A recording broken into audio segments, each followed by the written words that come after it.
right, welcome to the KIRO Radio Rundown, the show where we collect takes from all the hosts on the big stories of the week and force them to compete for take supremacy. I'm Jake Rummel. If KIRO Radio were a museum, I'm the museum curator, and the hosts are the artifacts. Usually I produce the Tom and Curley show, if I haven't mentioned that in a while. Over the weekend, most media outlets called the election for Joe Biden, but it still doesn't feel over. The main reason for that is Donald Trump still hasn't conceded, and today he tweeted in all caps, "We will win." We'll start our adventure with Dori Monson, who lays out the only shot he sees Trump still having. So Donald Trump says he's going to challenge this election. That's his right to do so. 71 million people voted for him. He should challenge it, just as Al Gore was right to challenge things back in 2000. So with Alaska certain, Trump's at 217 electoral votes. He's going to get North Carolina. That puts him at 232. So what he has to do, there are 4 states, and he has to flip 2 of them. Arizona, Georgia, Nevada, or Wisconsin. The 2 Georgia senators say that there was such horrible miscounting of the votes in Georgia. They just sent out a statement in the last hour. And they said the miscounting of the votes was so horrible, the Secretary of State should resign.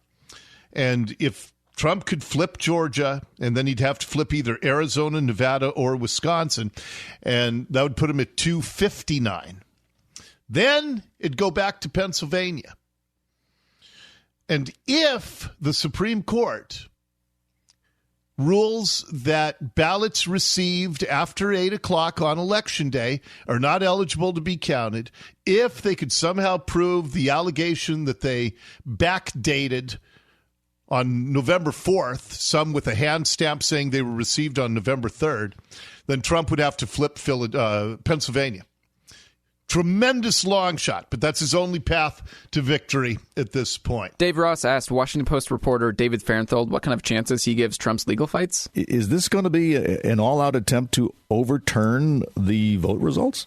I don't think so, and I don't think that if it is, it will be successful. I mean, there's a lot of hot air about this, a lot of claims, very vague claims from President Trump and his supporters. But when you look at what they've actually written down on paper and submitted to courts, there's 2 things that stand out. One, the actual scope of their complaints when they write them down and give them to the courts is very narrow. They haven't even alleged anything that would cause the results of the elections in these states to flip. It's a few ballots here or there, or, somebody said something to somebody about a few ballots in one place. They're very narrow allegations, even to begin with. That's the first thing. The second thing is, when they make those allegations, they provide no proof and they lose. They've had an almost uniform record of losing in the courts because the allegations that they're making, narrow as they are, often come with no evidence. So if it is that thin, why would the Attorney General authorize this to go forward at all? Well, I think you have to separate the Attorney General from what the Trump campaign is doing. The Trump campaign has filed a lot of lawsuits at a bunch of different places making these allegations about vote counting in various states that have all fallen flat. The Attorney General sent out a directive last night telling U.S. attorneys that if they see evidence of malfeasance, errors big enough to flip a state and there's substantial proof behind them, that they should investigate. That sounds sort of like what Donald Trump has been saying, and I think it's designed to mollify Donald Trump. But Barr did not say in that memo that he had found such evidence or that he, believed it existed. He just told the U.S. attorneys to be on the lookout for it if they found it. I see. Okay. Well, if that's the memo, it sounds like it's very carefully worded. So if what he's saying is the only thing worth investigating is something that could flip a result, Georgia's the closest state, and that's 13,000 votes or something.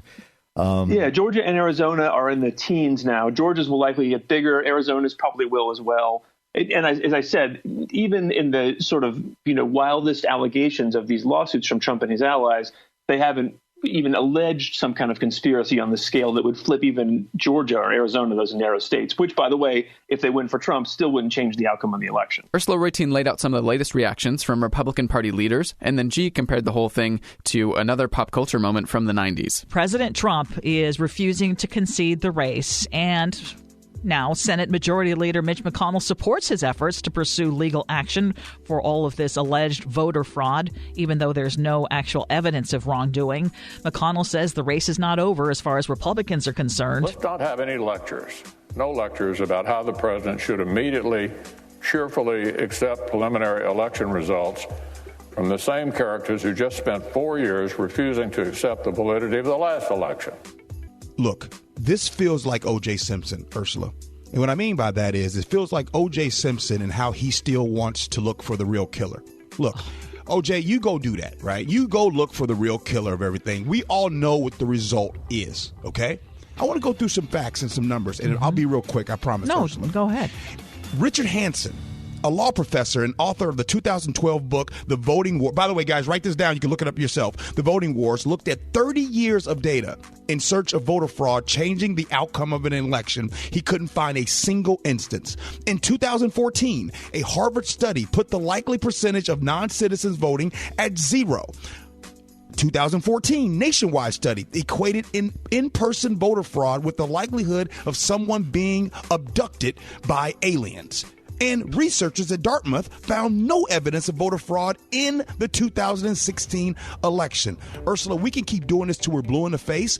Dating back to 1982, there have been less than 500 prosecutions for this. John Curley and Tom Tangney broke down the numbers and juxtaposed Trump's situation with Al Gore's in 2000. See, the thing with Gore had only one state. He had a flip, Florida, Florida.